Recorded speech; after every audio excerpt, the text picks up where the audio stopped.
get it.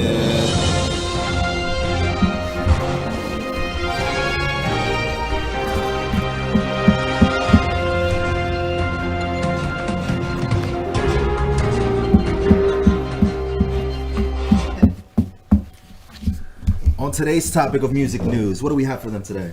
Today we're going to start with a story about Logic. Okay, let's get it. So, Maryland rapper and producer Logic actually just announced his new album called MVD'S on Instagram. Now, the reason this is really interesting, a lot of fans were surprised by this because, I don't know if you know, but Logic said he was retired.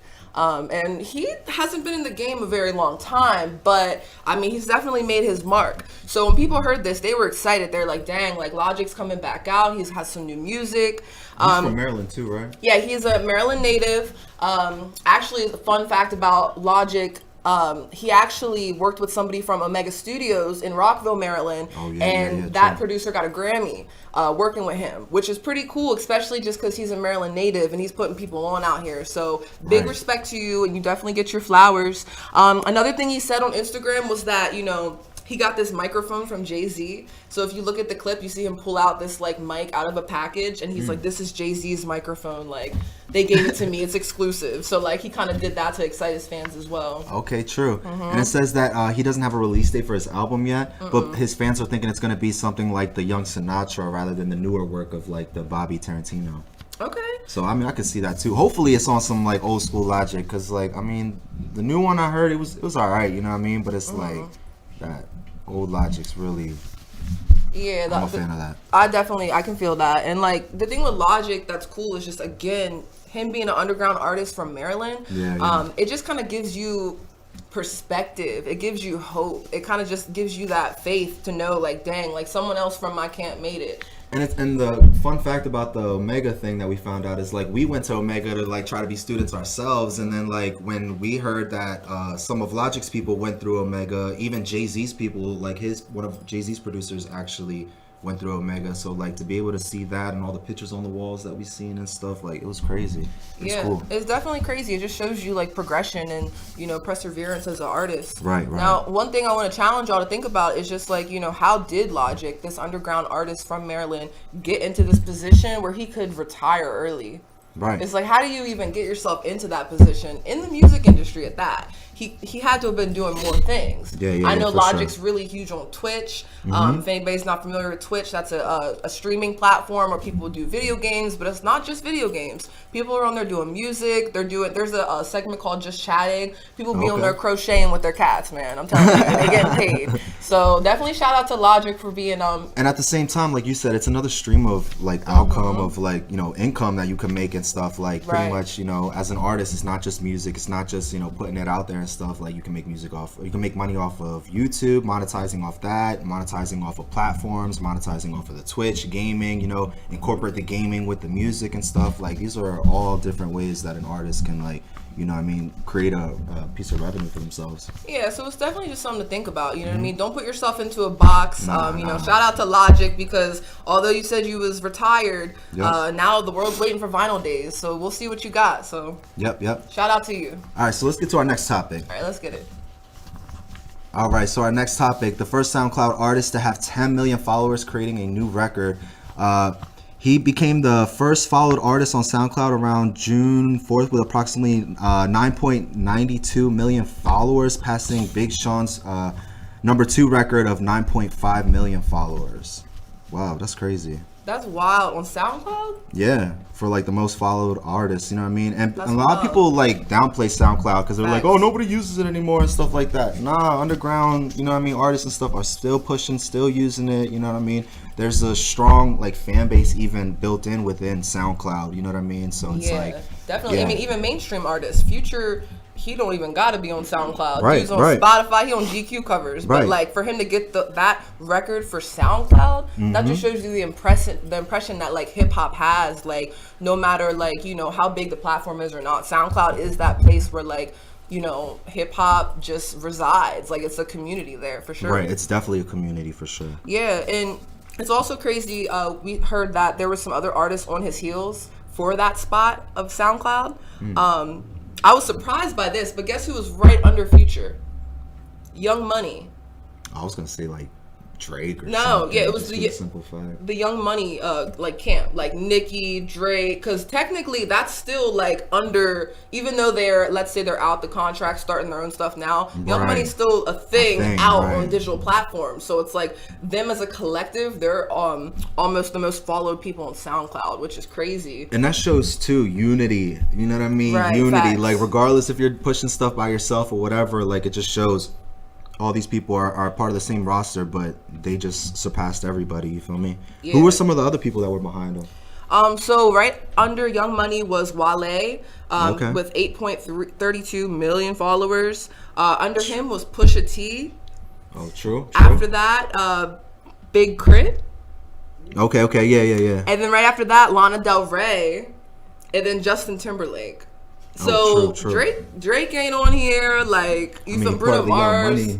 Oh wait, yeah, you're right. Drake already in there, but it's crazy. That's what I'm saying. Like there's so many different like avenues and ways for stuff.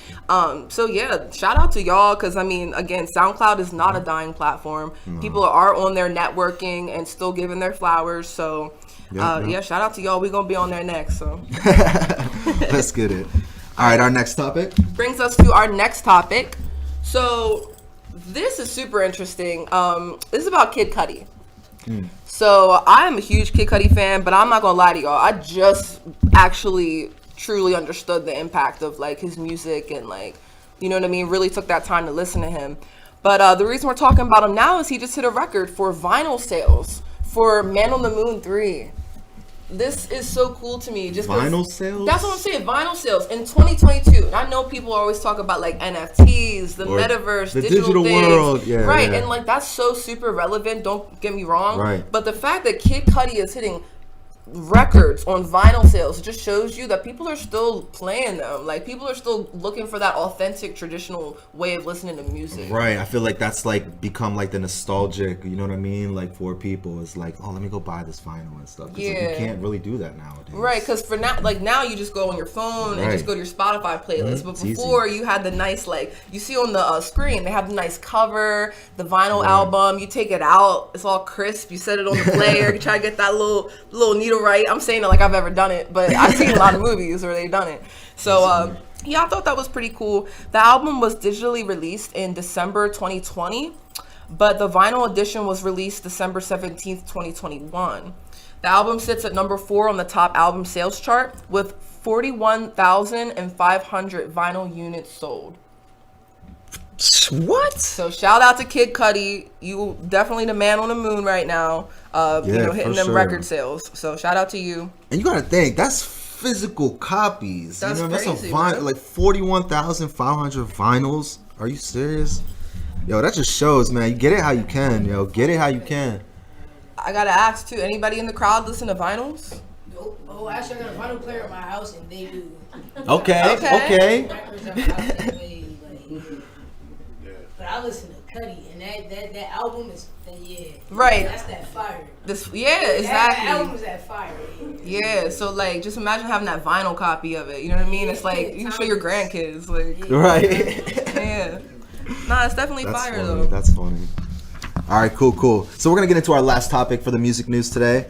No, actually, we got a couple more. Actually, what am I saying? Yeah. Shoot. Yeah, he said what? Hold up. My leg. Let's just start over. Hi, I'm not the artist. Right. All right. So our fourth topic, right, is Wiz Khalifa asking artists to stop disrupting each other, encourages them to show the same love that you expect to get. I stand behind that. Okay, Wiz. Yes. I see you. Because, as entertainers, he said, let's try some new shit this year. He says on Twitter, let's mind our own fucking business. You know what I mean? Like, I agree, man. Because there's a lot of shit going on as artists. It's like, a lot of artists been, dying and shit like that. And it's like, we've lost a lot of people just this year, the last year, you know what I mean? So it's like, just giving people their credit. Like, there's money to be made out here. We don't have to be stepping on each other's toes to, like, get our bread. Like, if anything, work together to get that bread. Like, you know what I mean? So it's like, so I definitely encourage, like, everything that Wiz Khalifa is doing with that. You know what I mean? I stand behind that too. He even said, like, just stop disrespecting each other's families, dead homies, and just even the areas that they come from. Like, just stop all that. Like, it's not it's not worth it. It's pointless. You're putting yourself in the spot in front of the police, and anybody listening to your songs, you're just, you know what I mean? So it's just like, you're just incriminating yourself. So it's like, it's not cool. It's not cool. Yeah, and he also mentioned, you know, he's not saying that any of these things are the direct cause of the violence per se, but changing these things, being more conscious of the way that you interact with your artist community. Like, you know what I mean? That could truly make a difference of like, you know, what type of energy you're bringing and whether that's negative, violent, or positive and inviting. So just definitely something to think about. Like, and I think even just coming from Wiz Khalifa, like he's such a chill, like laid back artist, you know what I mean? He's not really a huge activist per se. So like, I feel like a lot of people gonna hear that and resonate, you know what I mean? So, yeah, no, for sure. Yeah, definitely shout out to you.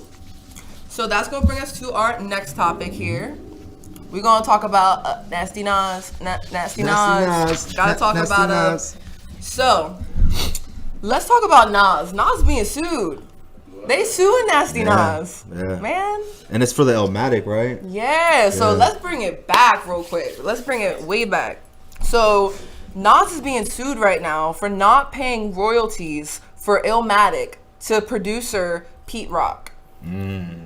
Now, the reason this is something we definitely want to talk about because ownership, okay? Ownership, royalties, like split sheets. There's so many things that people don't discuss when it comes to like releasing music. And these are things that need to be talked about ahead of time so that situations like this could be avoided. Right. I can't imagine in the 90s, like people was just in the moment, in the culture, like they didn't know about, I know 360 deals was like starting to come about and everything, but it wasn't like how it is now where everybody's like, shame to the industry. I feel like everybody's trying to be independent now. So back then it's like, who knows what Nas's people knew, like that they were getting into, but definitely got to give credit when it's due. So I don't know how that's going to turn out. Yeah, facts.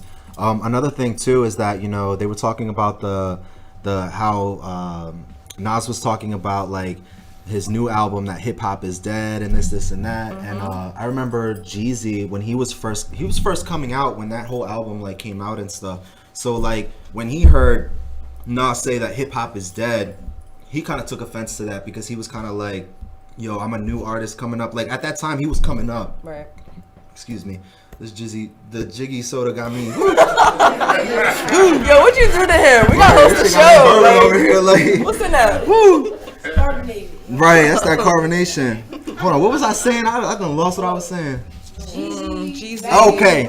Yeah. So he was coming up, right, in the time of that album. So pretty much he was like, yo, for Nas to say hip hop is dead, like that's whack, you feel me? And then he was also taking, like a lot of Southern rappers were taking offense to it too, because he was like, yo, is he targeting us? Is he talking about us? But in all reality, Nas said that he was actually targeting the New York rappers with that album. Like he was specifically talking to New York rappers and stuff like that. So they cleared the air up on all that, but I just thought it was interesting, you know what I mean, just to bring that up and stuff. Yeah, and even the fact that it's 2022 and we're still talking about Nas, I mean, that's significant in itself for real. Like, and like you said, he's getting sued because he didn't pay the royalties to the producer. Like he did that how long ago? And you know what I mean, made all this money from it, was living the good life and stuff, and now he's getting sued because he didn't want to pay the producer royalties. And it's probably because it's not because he didn't want to or anything. It's maybe because he didn't even read the contract, or he was just like, maybe I don't have to pay him. You know what I mean? So it's like, but always, like, you know, when you do a song and stuff, always have contracts, always have, you know what I mean, some type of, you know, proof that this transaction is happening. You feel me? And that's on facts. That's on mommy. Looks like I gotta update y'all real quick. We got some comments rolling in. Okay, let's get it. I'm trying to keep up. Y'all got Twitter fingers. All right, so we got, yo, that's dope. I'm so excited. I almost yeeted my phone. They said, when's Row coming on? Hey, shout out to Super Row. They said, this is my first time, the Rollin' Biscuit. Let me give you your flowers. This is my first time tuning into this. Someone said cherry popped. Word up. I like this podcast. Humble Hoodlum. Humble Hoodlum, baby. Someone said, I gotta get my soda. And then someone said, I'm drinking Budweiser. All right, let's get it. Yo, turn up at home. Let's get it. Yeah, yo, shout out to everybody interacting at home. Super Row will be on after the music video segment, so definitely stay tuned for that. That brings us to our last And final news topic. Yes. Soulja Boy, because we can't stop talking about this man. He pops up everywhere and anywhere. I don't care what you say. He's popping up. Just can't help it. Right, so Big Draco, right? He's 31. At this point, it feels like he's 55 because he's been doing music for I don't know how long. You know what I mean? He's been doing shit for how long now? He was actually 17 when he made his first hit on Billboard with Crank That. Yeah. He was 17 when that first dropped. So imagine hitting Billboard, getting all this money and all this fame, all this stuff at one time. And you know what I mean? You like, are you ready for that? You know what I mean? Like all that. That's crazy. So, another thing, Soulja Boy says that you can't be in the streets and you can't be making music at the same time. It's not possible, right?